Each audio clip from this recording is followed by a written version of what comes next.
Kagulat World, buwang Ukraine sumabog. Hindi inaasahan ng maraming tennis fans na makakaharap agad ni Filipina sensation Alexandra Ayala, ang isa sa pinakadelikadong racing clay court players ng Europe na si Alexandra Olinikova sa unang round ng Strasbourg Open sa France. At ngayon pa lang, mainit na agad ang usapan dahil parehong gutom ang dalawang batang bituin bago sumabak sa Roland Garros. Ang mas nakakagulat, hindi basta qualifier si Olinikova. World number 68 siya ngayon at may tatlong WTA 125 clay titles na agad nung nakaraang season. Pero iba na ngayon si Alex. Ramdam ng buong tennis world ang malaking pagbabago sa kanyang laro ngayong 2026. Mula Dubai, Indian Wells, Miami hanggang Rome, sunod-sunod ang malalaking panalo ng Pinay star laban sa elite competition. Kahit natalo siya kay Elena Rybakina sa Italian Open, marami pa rin ang humanga dahil mas naging composed at mas mature ang kanyang clay court movement. Ngayon, Strasbourg na ang susunod na battlefield.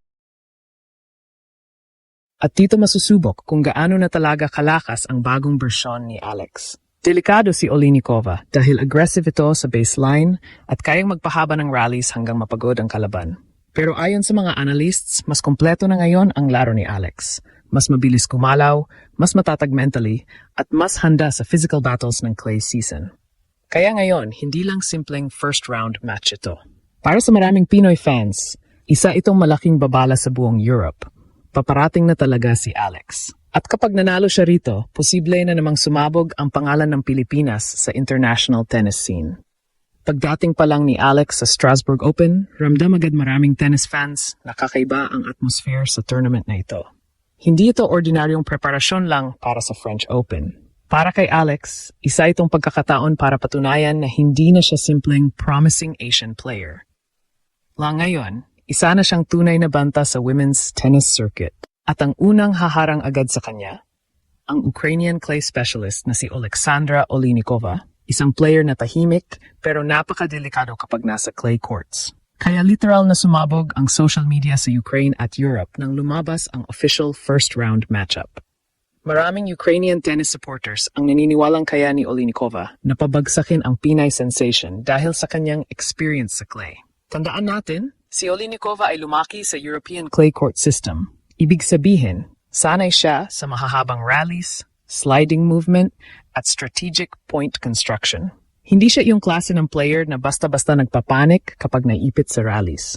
Kapag nakahanap siya ng rhythm, kaya niyang ubusin ang energy ng kalaban point by point. Pero dito ngayon nagiging nakakakaba para sa Europe dahil ibang Alex na ang dumating ngayong 2026 season. Noong mga nakaraang taon, madalas sabihin ng critics na kulang pa si Alex sa physicality at consistency laban sa mas experienced players. Pero ngayong taon, tila unti-unting nabubuo ang killer instinct ng Pinay tennis star. Makikita ito sa kanyang mas agresibong forehand returns, improved serve placement, at higit sa lahat sa composure niya sa pressure moments. Hindi na madaling mataranta si Alex kapag dikita ng laban. Sa katunayan, maraming international tennis pages ang nagsasabing isa sa pinaka-improved young players ngayong season, si Alex. Hindi biro ang makipagsabayan sa mga world-class opponents sa mga malalaking tournaments ngayong taon. At kahit may ilang pagkatalo, malinaw na mas mataas na ang level ng laro niya kumpara noong nakaraang season. Ang dating future prospect, ngayon ay isa ng tunay na contender sa bawat draw na kanyang sinasalihan. At dito nagiging mas explosive ang matchup kontra Olinikova. Parehong bata, parehong gutom. Parehong gustong gamitin ang Strasbourg bilang momentum papunta sa Roland Garros. Pero magkaiba ang pressure na dala nila. Para kay Olinikova, responsibilidad niyang protektahan ang European clay court pride laban sa rapidly rising Asian star. Pero para kay Alex, mas malaki ang dala niyang emosyon. Hindi lang sarili niya ang kanyang nire-representa, dala niya ang buong Pilipinas na matagal nang naghihintay ng isang global tennis superstar. Kaya habang papalapit ang kanilang laban, lalong umiinit ang tension online. Sa Ukraine, kumpiyansa silang kayang kontrolin ni Olinikova ang baseline exchanges.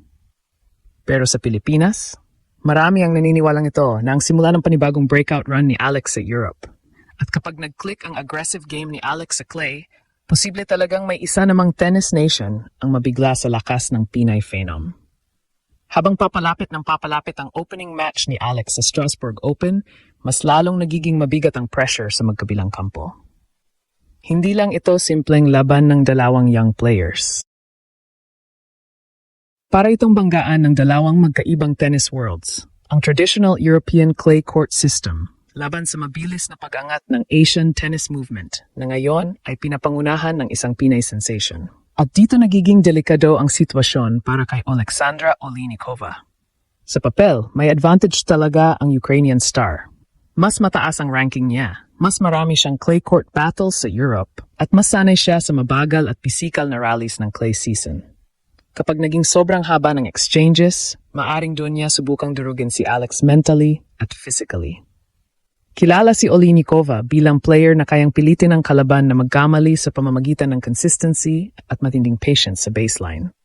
Pero ang problema para sa Ukraine fans, hindi na predictable ngayon si Alex. Isa sa pinakamalaking pagbabago sa laro ni Alex ngayong season ay ang kanyang confidence sa attacking tennis.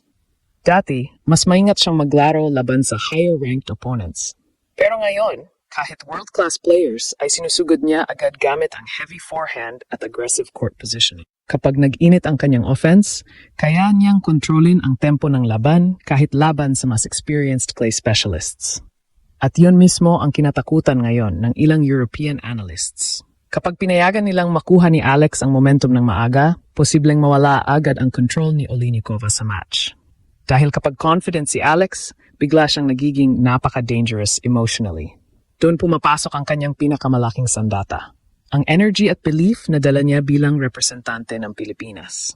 Hindi rin may kakaila na malaking factor ngayon ang lumalaking international fanbase ni Alex. Sa bawat tournament na nilalaruan niya, dumarami ang media attention. Dati bihirang pag-usapan ang Asian women's tennis sa Europe, maliban kina Naomi Osaka o Zheng Qinwen. Pero ngayon, kasama na si Alex sa mga rising names na binabantayan ng international tennis community.